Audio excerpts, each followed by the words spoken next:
Hello, guys, and welcome to the latest episode of the MSc Performance Podcast with me, Mark Coulson, and Luke Rogers. Welcome to what will hopefully be a very exciting episode, Season 4, Episode 2. Great to be back in the new year. Obviously, we did a little intro podcast a couple of weeks ago, just to kind of say hello again, basically, and talk you through what's going on at MSc, what the plans are for the year, etc., etc. So, if you haven't listened to that podcast, give it a listen. Today, we're looking forward to just being a little bit more technical with some of the chat, talking through a little bit of sports psychology at the start, which will be really interesting, and then going into a little bit more kind of physiology in terms of particular muscle groups and how to train them and the benefits of doing certain ranges of movement, certain loads of weight, etc., etc. So really exciting podcast in store for us. So welcome, Luke. You're first one of the year, obviously unavailable in the first podcast. Well, we could only fit so many of us around the microphone. So yeah, I was fighting for space, and I didn't quite make the shortcut of the 4 people that were on that podcast. But it's good to be in this one, and looking forward to talking house and getting stuck into some good stuff, because I think now's a good time of year where everyone's reevaluated the goals, everyone's got a new heightened sense of wanting to push on and motivation. So it's a good chance to give people a couple of little tools that they can use to try and maximise their training if they are looking to do so. We always say that the big box, obviously, your consistency and actually turning up, but once you've kind of got that in place, then moving forward, what can you do to try and optimise things a little bit for? So hopefully after today, there's a couple of little things that you might be able to take away and use in your training. Buzzing, yeah. How's your training going at the moment? My training is good. So I'll put a video up today of the I say the coach, it was me and Sonia at the end, but the coach is training, and basically I need to make a decision over the next 2 weeks if I'm going to be doing the British or not, which is March. And I think I know deep down it's a little bit too close, but I really want to do the British again. My training's going really well. I feel really good. Body feels great. I'm playing a lot of other sport as well. I think the best my ever training went for in 2019 was I was going hiking a lot. I was doing other stuff, and now I feel like I'm doing that again, and I'm in no danger of getting injured. While before, last year, I was playing basketball, and if I turned funny, my ducts would be sore. Well, I remember once I jumped a fence and I hurt my leg again. It's super, super frustrating. Well, now it's this weekend I played badminton, I played basketball, I powerlifted twice, and I feel great. So everything's going really, really good. I just need to make a decision if it's too close to put up a good performance. It's not going to be my best, but is it going to be good enough to put up something I'd be happy with, or am I going to have to force something again? So it's either choosing to do the British in March or the All Englands in May. So I'm leaning more towards the All Englands, but I'm giving myself every chance to try and get to the strength to do it. Amazing. Why were you jumping over a fence? Not a big fence. Do you know, if you're at a shopping centre and there's a little fence that's about hip height, and then you hop the fence just to save walking around. Ah, right, okay, yeah. But then you have to sacrifice your adductor to do it. Full adductor worth every second. This was you were at a service station, you was getting food, and I was I was in a bit of a rush or whatever. I jumped the fence, and I was I've done my adductor again. So that was that was bad. Well, now everything feels great. So yeah.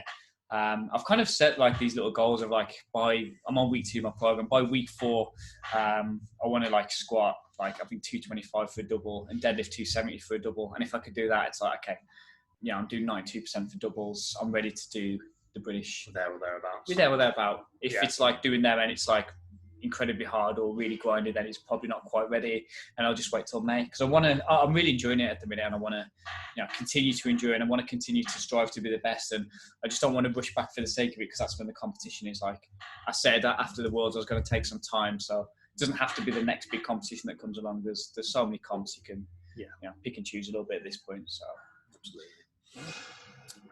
We were talking a little bit earlier about your training, and you've made a couple of changes to your mental approach to your sessions off the back of a recent study that you've read. Sports psychology for me is just absolutely fascinating.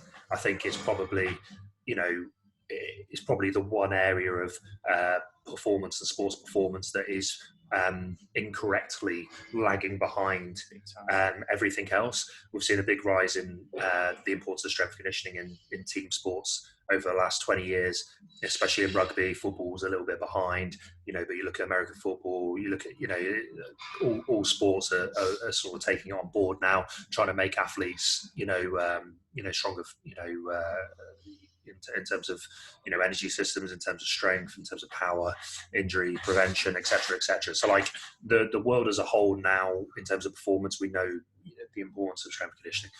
Psychology has probably been lagging behind a little bit. And, as a competitive athlete, and I know myself, like, it's just such a huge part of it. We spoke a little bit before about, I spoke, I think it was before Christmas, talking about sports psychology. And like, for me personally, like when I'm feeling confident and good, like I feel like I can play any level, like of rugby. Like feel invincible.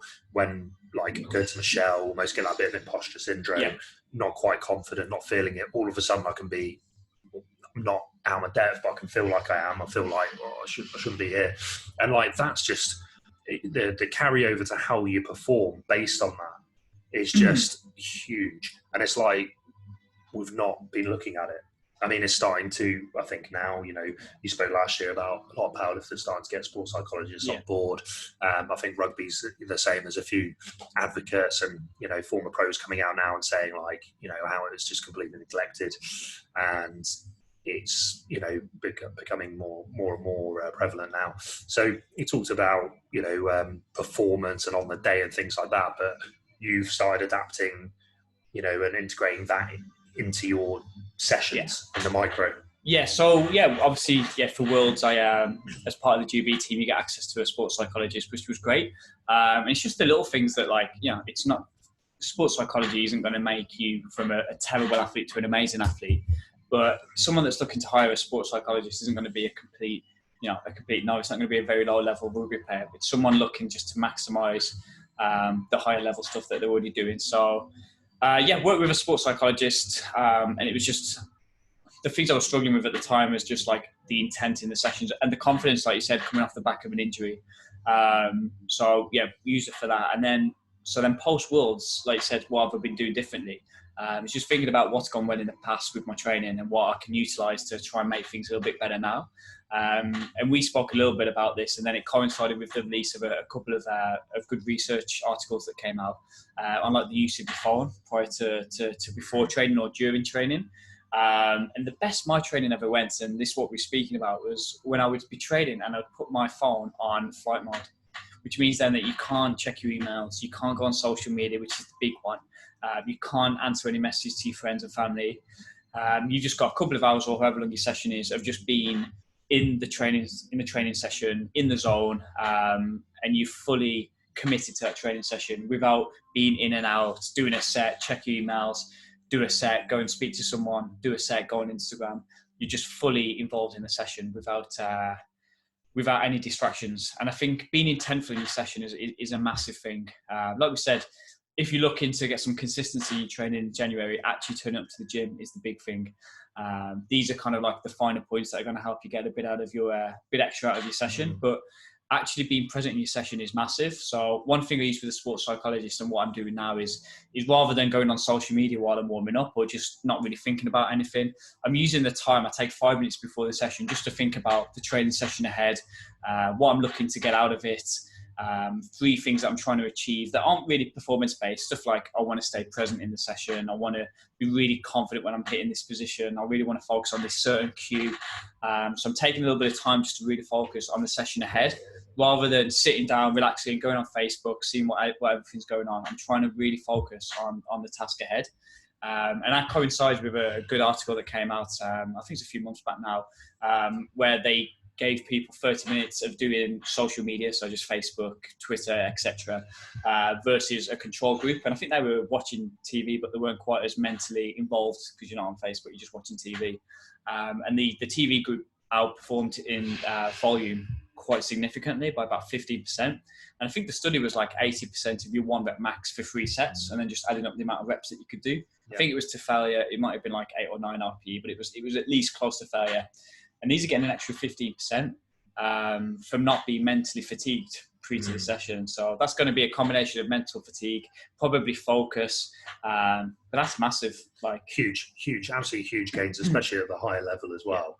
You know, that's absolutely massive. Because even if it's not 15%, let's say it's 5%.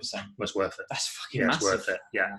I must admit, like over the years, like I've been an absolute nightmare for checking my phone during training. You know, I'll be, sort of, I might come in, do a couple of one-on-one sessions, or do, whatever, a bit of work. And it's like, right, I've got, an hour or an hour and a half to train.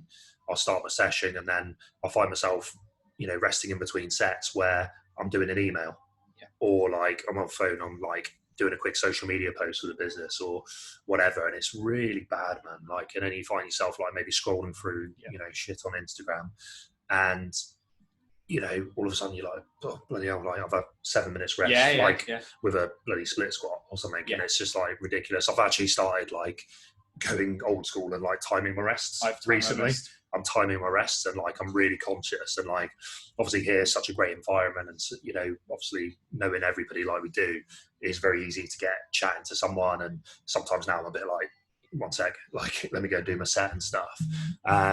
You're not being rude or anything, but like you're trying to crack on and stick to your times. And it's like it's being, you said something interesting there about being present, and that's read a lot of self-development books over the last few years, something I'm really into, and like one of the big things that always comes out is like being present in whatever you're doing.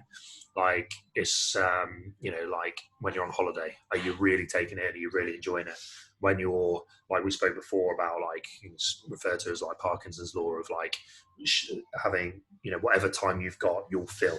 So like, for example, if you've got like a 9 till 5 day and you've got 3 tasks to do, you'll generally speaking like just do those. You'll take 8 hours up to do those tasks, in between looking at your phone, having conversations, doing this, losing, procrastinating, losing track of where you are.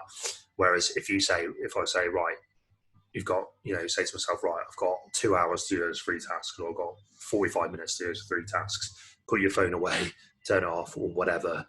No distractions, no checking emails, no checking Facebook, no, doing anything else. It's like, go. And you get yourself present in the moment, you get so much more done. And then it's like, work time, and then it's like, right, you go home and it's like family time. And it's like you're going and playing basketball with your mates or whatever. And it's like, enjoy that moment, not like, your mind's somewhere else. Exactly. You're trying to play. You're trying to some time with your friends, but you're checking work, or you're messaging people that aren't there with you. The Parkinson's law is massive, man. Like we spoke about this a long time ago, where Thursday is my online coaching day, and I'll do a program because you're on your phone talking to the clients and stuff. In between, I'll go on Instagram for 2 minutes. You don't even know you're doing it until like it's terrible. It's just automatic. You finish it, you click on Instagram, like, what am I doing? And then all of a sudden, it's taking you all day to do 10 programs or 10 whatever check-ins, where it could have took you 2 hours. It's like that last minute assignment type thing. It's like, if you've got one night to do this station, you'll do it. Now, that's not necessarily saying that's the best way of doing it, but it's just an example of like you can get it done like in that short period of time, and you're just all in focus. That's all you're thinking about. You're not checking your phone. Like, so it is like the 2-in-1 thing, because like you said, like when you're on social media, so the session's taking you longer, and a lot of people haven't got the time commitment of training for like a couple of hours. So all of a sudden, if you've only got an hour and you're procrastinating, you're talking, you excessively, because you've got to talk, you've got to have a good social time when you go to the gym, but there is a line where it gets past like you're just talking and enjoying it to you've come to the gym to chat, you're not even training. There has to be a sweet spot. But if you've only got, let's say, an hour to train and you talk for 5 minutes in between sets, you've not maximised your time. So it's a time efficient way. You're reducing your volume that way, but then also because you are, you're not present in the session and you are going to be slightly mentally fatigued, it's going to decrease your performance as well. So it's a 2-in-1. You're getting less volume because you're chatting if you've got a set time to work in. And then your actual performance is down because you're mentally fatigued versus being present in the set. It's like, kind of stimulus and arousal, isn't it? Of like your session.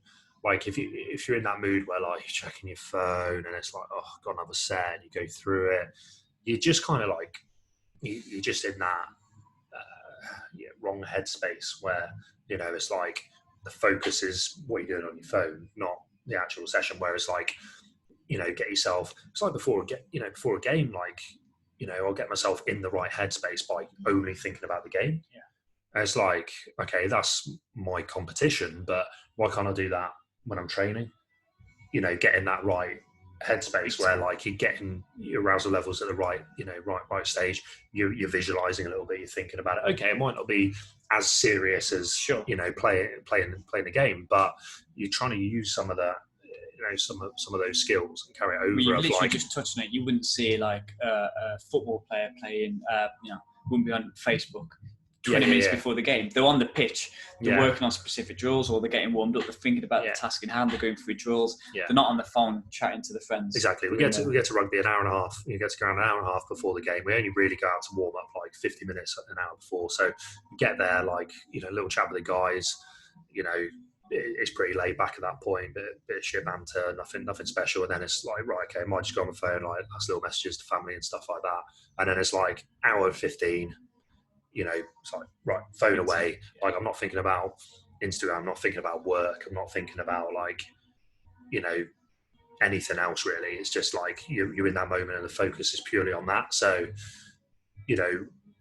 what I'm trying to do personally is try and take some of that into, my sessions. Like, I'm always like, I'm never filming, my sets and stuff because I don't want to be like spending all my time filming and stuff like that. But a lot of the time I'll be spending my time doing an email or whatever. And it's like, today I made a point of, I was filming some stuff, but I didn't touch my phone, like, apart from just that record. And it's like in between, I'm actually thinking about the set. And I don't think it's a fluke that I had a really good session this morning.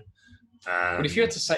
It's an hour. Like, the emails can wait. An email isn't instant messenger. Like, it's like, I'll get back to you as soon as I can, but like, I'm training now. And like I say, it was a nightmare the first couple of years and like still not great, but trying to make conscious effort now. Because you're never going to 100%, like, you're never going to come to the gym and not talk to anyone. You're never going to have other things on. But it's just the majority of the time, you need to be present in the sessions. Because if you said to someone, like, if someone says, look, my training's not going well, what's going wrong? The first thing they look at is programming. They look at, like, what's going wrong with the sessions. They look at exercises, which is probably so low down the list of why you're not making progress. And actually, like, look at what you're actually doing in the sessions and take some accountability. If you're actually trying to get better, have a look at what you're doing in the session versus what you probably should be doing. And have a look around the gym at who are the good people in the gym. And they're probably not on social media. You look at Jazz, I've never seen him on his phone once. Yeah. He's in the gym. When he's in the gym, he's in the gym. He's not on social media. He's not on Facebook. Great shout. Yeah, great shout. He's training and he puts his phone away. Aside from the mental health benefits of having a couple of hours away from a screen and actually training and spending it on yourself, the benefits in the session when you're worried about your training not going too well is massive. Don't look at like, should I be doing rear foot elevated split squat instead of front foot elevated? Look at what are you actually doing in the session that's going to help you get as much out of it as you can. Be present in your training and be intentful with what you're doing. And you could be doing almost anything. Everyone always says they'd rather have someone, lift, work super hard with crap programming versus, half-assed with the best programming in the world. Somewhere in the middle where if you're doing the sets with intent, focusing, getting as much out of it as you can, fantastic. I do think you should be talking to other people because majority of the time you talk to people in the gym, it is about the gym. Yes. There'll be other little bits at the start, maybe what you're doing at the weekend, etc. But like the social media thing's the thing that's going to be fatiguing and going to offer absolutely nothing to your session. But if I talk to if me and you were training and I've just seen you do a set and then I come and talk to you, it's probably going to be about the training set. Or it's going to be about your session, and then you're thinking about it again. But there's a sweet spot again because I've timed my rest periods before. When I had the rep one, it tells you how long it's been, and like sometimes it's like 12, 15 minutes. It's like, what am I doing, man? And then it's so long that it hurts when I do my next set. I'm cold. So when I time it now, like 4 or 5 minutes in between it, you're trying to visualize. And if you said to me, Luke, I want my training to go as best as I can, what would I do? And you would say you spend your time in between really thinking about what the next set is, thinking about your cues, maybe watching your video back and thinking about what you need to do slightly different. But being present and lifting with intent is higher in the hierarchy than it is changing your exercises because you think something's not going right. You need to take accountability. Like I said, if you're just getting into the gym, this is not going to be high on your list. But if you're looking to maximize your time in the gym and you're trying to maximize your time because you haven't actually got that much time, phone away, head down, work hard, think about what you're meant to be doing and do it with intent. 100%. Almost taking it a little bit back to the old school, like, I don't know why, but I was just thinking of like Pumping Iron and like Arnie and these sort of guys, like the old school bodybuilders of like no phone in sight, like hard work. You said about like programming, exercise selection actually being a little bit further down the list than you might think. It's like, are you working hard? Take some accountability. Don't always blame something else. Take some accountability as to why it's not going that well. And you look back at those guys and that, and used to do a few sessions on old mate John Buckland, and that. It's like, we're here to work, train. It's like intense. It's it's interesting. It's almost like those guys are onto something a little bit. I've told you this story before when I was training at Arena Gym when I was about 17, 18. I was just getting into training like for strength training, and I used to do this every time warm up. I did like 10 pull-ups, 10 dips, 10 press-ups. Remember when that was a big thing? And I was doing that, and in between I was on my phone, and then this massive like meathead, really good lifter actually. Looking back, like a 260 deadlifter, and he's like, "Oi!" And I didn't hear him because of my phone. And then his mate's like, "Oi, he's talking to you." And I was like, "You're going to be a skeleton all your life if you keep going on your phone." And I was like, shit myself, put my phone away. And then you put, lesson. But mate, 18 says get off your phone. And I bet you shit yourself. Well, I was scared to go on my phone. So that was half the battle. But like you said, the old school people. That was the days before social media as well, mate. Well, I don't know what I was probably looking at. Maybe, well, I dread to think. Let's not. Fake snake. Yeah, exactly. Yeah. But the point is valid. Like, they were, at the time, they were like really high lifters that you aspire to. They were like the biggest guys in the gym. And they were saying not to go on your phone. Yeah. And like I said, I also think from like a mental health perspective, like putting your we all spend way too much time on our screens, and it depresses me when I see how much my screen time is. And a lot of it is from work, but like just having an hour or two to yourself, not on your phone, and just actually talking to people in real life and actually being in the gym, as well as the health benefit, the mental health benefit, like the physical health, and then the mental health aspects of just having some time away from your phone and just focusing on training and focusing on yourself and prioritizing yourself rather than spreading yourself thin across a multitude of things is massive. People don't do it. People talk about self-care and talk about this, but actually being in the gym and spending an hour on yourself and dedicating your training to yourself like you probably deserve to do. If you're busy and work 40, 50 hours a week, you deserve to train for an hour without checking your emails, without checking what you other mates doing that's not in the gym. Yeah. It can wait an hour. Nothing that urgent. Nothing that urgent. Yeah. So you owe it to yourself, and then if you want to maximize your training, you need to put your phone away and you need to really focus on what you're doing. So it's a multitude of reasons. It's more time efficient. So you're going to get more out of the session from being intentful and from reducing mental fatigue. And then also from a mental health perspective, probably putting your phone away, not spreading yourself thin across work, life, and the gym is massive. Yeah. Say no more. Say no more. There you go. Bit of sports psychology for you. Moving on more to physiology. We've just had a little chat amongst ourselves a little bit earlier, just talking about certain muscle groups, how to train them, importance of training them, etc., etc. I was speaking to a friend the other day who was talking me through his leg session, and it was very much like, it was 7 or 8, 9 exercises. And that's his day. That's his one day of the week, of training legs, and literally like quad, no hamstring. So I want to just touch upon like the importance of training the hamstrings, glutes, that posterior chain, and I mean, it's it sounds obvious to we'll laugh at that, but like to a lot of people, they're just thinking, well, legs. I'm just going to train my legs. So I'm going to do squat. I'm going to do leg press. I'm going to do leg. I'm going to do leg extension. Calf. I'm going to do a session like that. But and people I speak to are like, sort of like beginner, early, intermediate phase. It is a massive massive quad dominance compared to like what they're doing on the posterior chain. So I think it's important to like just discuss the importance of like balance and hitting the posterior chain as well, like with hamstrings and glutes, and then also taking that further, like again, like how it should be balanced, but then also trying to optimize your lower body training if you're looking for a little bit more. Yeah, exactly. Yeah, generally speaking, like if we're looking at training the lower body, like some basics that we want to think about is, are we training a squat pattern, and then are we training a hinge pattern? Is a good way of looking at it. So, a hinge pattern could be some form of deadlift. So a really good one for, hamstring development is a Romanian deadlift. But then what a lot of people don't realize with the hamstrings is, like, in terms of the origins insertion of the hamstrings, we need to work the hamstring from the knee as well. So you get a lot of people then who learn about hamstring training, they'll start doing some RDLs, which is great. That's an amazing thing.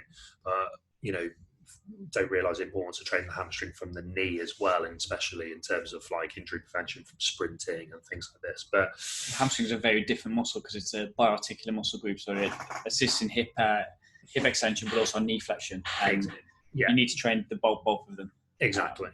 Exactly. So I think, just in terms of, they carry over to performance. Again, people like focus on squat, focus on leg press, great drills to do. But, the hamstring and the glutes are absolutely, prime muscles for, sprint performance, for jump performance, explosiveness, injury prevention around the knee. You see a lot of field athletes who might be very quick, might be very explosive players, but they don't have the the strength, the eccentric strength in the hamstrings to absorb those forces. And that's what you're looking for from a sports point of view, or from any point of view really. Are you strong enough to, in terms of injury prevention, soft tissue injuries, like most soft tissue injuries are preventable. Are the muscles strong enough to be able to absorb the forces that you're going to undertake? So if you're a rugby player, for example, or a football player, the hamstrings and glutes play a huge role in everything that you do. Am I right in saying in soccer the highest injury is hamstring strains? Yes. Is it still the case? Yeah, it's still the case, yeah. Hamstring strains, ACL as well, very high on the list still, which is huge link between ACL injury and hamstring strength. So it's and these kind of soft tissue injuries. I mean, you think of football and like the money players are on, and the amount clubs, they're an investment from the clubs, and you just think good bit of strength conditioning, good bit of guidance, could prevent a lot of injuries. So I say when you're looking at hamstring work as well, like we've got to be looking at, are we building the muscle from the hip? Are we building it from the knee? Are we getting, eccentric training in there as well? Lengthening and shortening. So like, for example, like what you don't want to do is just necessarily like just jump on the leg curl machine, like lying leg curl, great exercise. You're shortening the muscle from the knee, but also looking at things like Nordics, single leg hamstring slides, for example, where we're lengthening. So we're working eccentrically. So we're lengthening the muscle under tension, which is hugely important. Great muscle fiber recruitment that way as well, specific for in terms of sprint mechanics and preventing injuries. So really important. One thing to note with eccentric training is it does tend to make you a little bit sore and a bit longer to recover from. So earlier in the week. So if you're listening to this and you're a field athlete, for example, have a little look at getting your heavy eccentric training done earlier in the week. So for example, if you're doing RDLs, maybe look at like a Tuesday morning session if you're playing on a Saturday or a Monday, for example. Be a good way to do it. So, heavy exercise, lots of load, big eccentric load, do that earlier in the week. So strengthening like that from the hip, good way to do it. Unilateral as well, single leg RDLs. And then from the knee, you've got your Nordics, so again, lengthening exercise. You've got your hamstring curl, which is more of a shortening exercise. So just things to take into consideration when training the hamstrings, and obviously the glutes as well. Which with mostly hamstring work, your glutes going to be working as well. But yeah, just massively important factors, not just like hitting quads all the time. Quad dominant stuff, knee dominant stuff. Do you think this, in terms of like lack of hamstring, do you think it's either a lack of awareness, or do you think it's because people think from sprinting the work the hamstrings enough that they don't think they need to train them in the gym? Or do you think it's when you're squatting because people think the hamstring is really working hard in the squat, which I think it's probably quite an overrated muscle group to work in the squat? It's obviously working, but probably not to the extent that people think. Like, why do you think? Especially not if you're not squatting deep as well. Yeah. So, like, why do you think that is? Like, I think it's a bit of both. I think like a lot of guys will think, they'll just for some reason, like you talk about upper body and it's like, yeah, pecs, delts, triceps, biceps, legs whereas is one muscle. Legs is legs. It's like when people do like splits and it's like, I've got leg day on a Monday and it's like chest day on a Tuesday and back day on a Wednesday. It's like, what? Like you're using your legs as one whole session. Um, I think as well, people do like RDLs for back day. Yeah. So then they are probably getting a hamstring on a back, but don't realise it. Or Like deadlift for a back day as well. Yeah. It's like a normal, which is a bit more acceptable, but like it's still, massive amount of leg work. So yeah, I think it's a bit, combination of things really. I think a lot of people will think, well, I'm doing my squats, I'm doing my deadlifts, I'm hitting my legs, done. They're not necessarily thinking about individual muscle groups and patterns and things like that. So, and sprinting is a highly recommend, and go as far as say it's essential for anyone who's sprinting or field sports or anything like that to sprint, to practice sprints. That's going to make you very, very robust and used to that movement. But again, with sprinting, you're working at very high velocities. If you're working at high velocities with a lack of strength, then that's where you can get yourself. That's where you can get yourself in a pickle. I think it's the same with the adductors, and I think the big thing last year was the increasing amount of focus on obliques and on adductors, and I think still not everyone is moving forward with that, because when you're thinking, I'm training legs, like if you ask them what they're doing for adductors, again, it's like the adductor assisting in the squat, but it's probably not like any time using these big muscle groups, and the adductors, especially adductor magnus, is a powerful hip extensor, and it's massively undertrained, specifically in the gym. And you see people doing like now the occasional Copenhagen's and stuff, but I think you need to probably focus on your adductors as much as you would do your quads, as on your hamstrings, but it's just really huge muscle group, like massive. Yeah. And again, you want to be training it in like a lengthened position, a shortened position. You want to be training it isometrically. So stuff like I think like I've actually, one of my favourite at the minute is I like doing a split squat with the band pulling the knee out, and then trying to use your adductors a little bit more to keep that knee pulled in line. And since I've done that, like I think it helps with also like your coordination of knee extension as well. Good warm-up drill as well. Fantastic warm-up drill. I'll give it squats, quite a lot of people for warm-ups. But if you can use it as a warm-up drill, you can use it as a really heavily loaded exercise. It's just a normal split squat, but just increasing that frontal plane stability and using the adductors a little bit more to hold that position, rather than, again, because a lot of people do a split squat and then it looks exactly like they was doing like a bilateral movement with the knee pushed out, and if you put your foot next to it, it looks like you're doing a squat. But if you do it with a band and focus a bit more on your adductors, you can turn it into an exercise that's actually training different planes and different muscles compared to a normal back squat. Like if you do a split squat and your knees pushed out, and then you look at how your squat looks, it probably looks exactly the same. So trying to make it ever so slightly different. And then also like we said about like lengthening, like just some kind of like lateral lunge or lateral like hinge movement where you're trying to lengthen through the adductor, and then a Copenhagen plan. If you're hitting those big three, you've lengthened, you've shortened, because we haven't got an adductor machine, but you can do any kind of shortening adductor exercise, like banded. And then some isometric work, and you've probably done enough adductor work there, and you've hit the big three that you need to be getting. But the adductor needs to be a massive part of your program, like the hamstring does. Because everyone thinks glutes and quads, like you've said, and 100%. In terms of like when we're in the bottom position of the squat, we know how much the adductor switches on and stabilizes everything in that position, the knee, the hip. As well as massively assisted in extension. In extension, exactly. So absolutely key muscle group, and again, to put a spin on it towards sport as well. We're not just running up and down the track. It's change direction, lateral movement.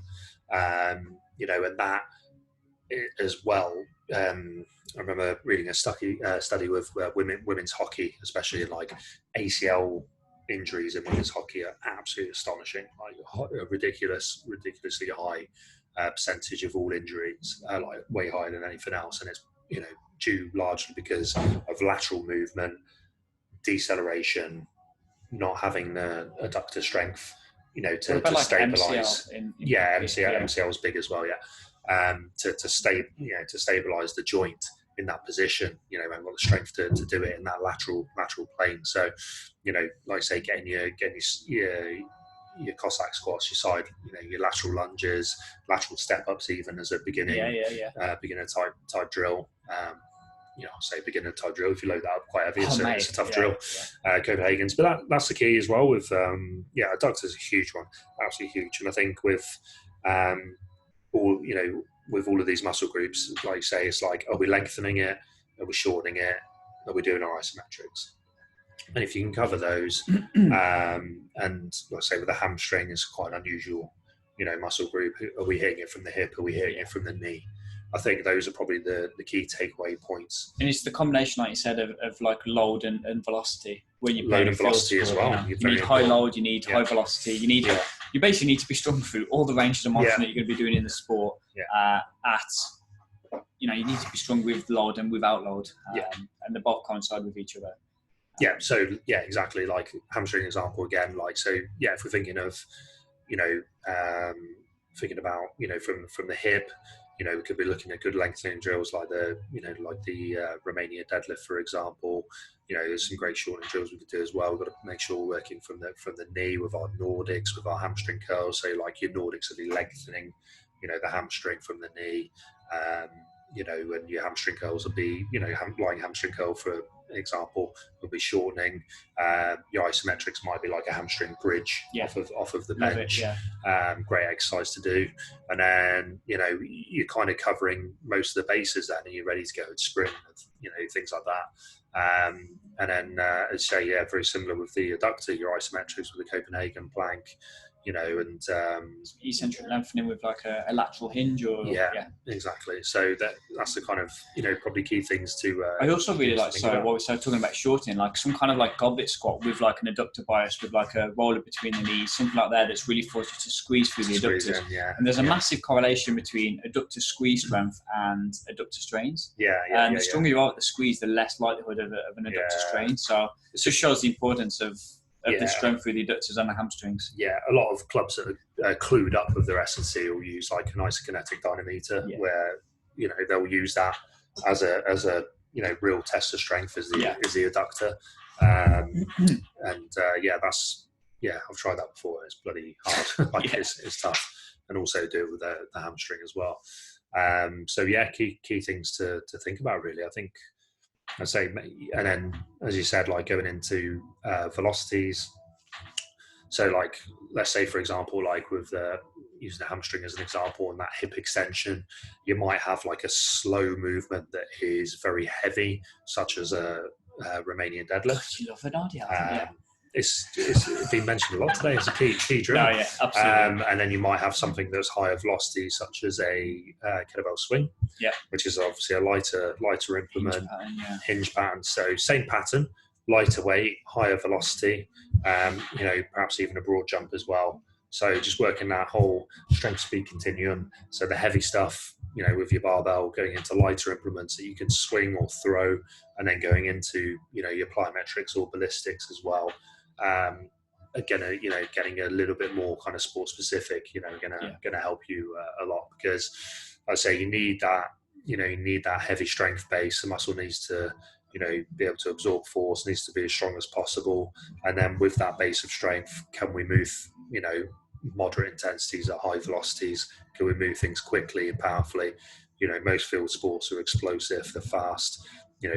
We need the strength base as an absolute must, as a non-negotiable. And then from there, can we move lighter implements faster? Let's say, like in that hinge pattern, you've got examples there of 3 drills that you can kind of work through, from a strength into strength, power into speed. So, big time. Happy days. I think these key things as well, they do lie with every muscle group, because like a leg press and a squat are probably achieving very similar things. And if you're looking to develop the quads fully, you probably want to add something that fully shortens them, so like a leg extension. You want to be training unilaterally with like your like split squats. You don't just want to be doing bilateral squat, bilateral leg press, and then maybe like a goblet squat. You want to really be adding a bit more variation within there. Maybe like a step up for your unilateral work, something shortening the leg extension is the best option, and then something bilateral could be a front squat, a back squat, safety bar.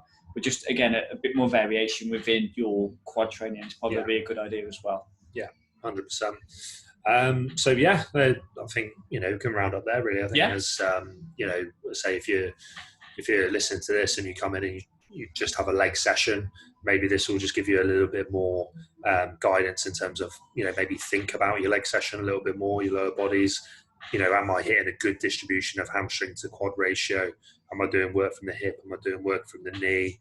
Am I working, the heavy, slow movements? Am I working the more explosive movements that are a bit lighter? Rather than what you see, I think, a lot of field athletes especially, it's just essentially bodybuilding. It's just like which is fine. It's got a place within that, but you're kind of just doing 3 sets of 10, and it's all very same tempo. They're not loading the bar up, and then they're not, unloading and going faster as well. It's better than nothing, but it needs to be better, doesn't it? Like if you're trying to play rugby at a good level or football, it needs to be better. If you're trying to maximise being a rugby player. Yeah, 100%. Excellent. Well, thank you very much for tuning in, guys. Hope you enjoyed that one. We'll be back next week with another podcast. In the meantime, if you're one of our members, check out our release date for the Metcon Games, which we're very excited about. So that's on our Inner Circle group on the Facebook page. Absolutely buzzing for this one. It's going to be Metcon Games is always a good day out. So we're looking forward to that. There's been lots of inquiries about more stash, more merchandise. We've made another order, so we're looking forward to more of that coming in before we then move into spring-summer range, which will be very exciting. And as always, guys, any questions, shoot us a message, and we'll catch you next time. Thanks, guys. Cheers.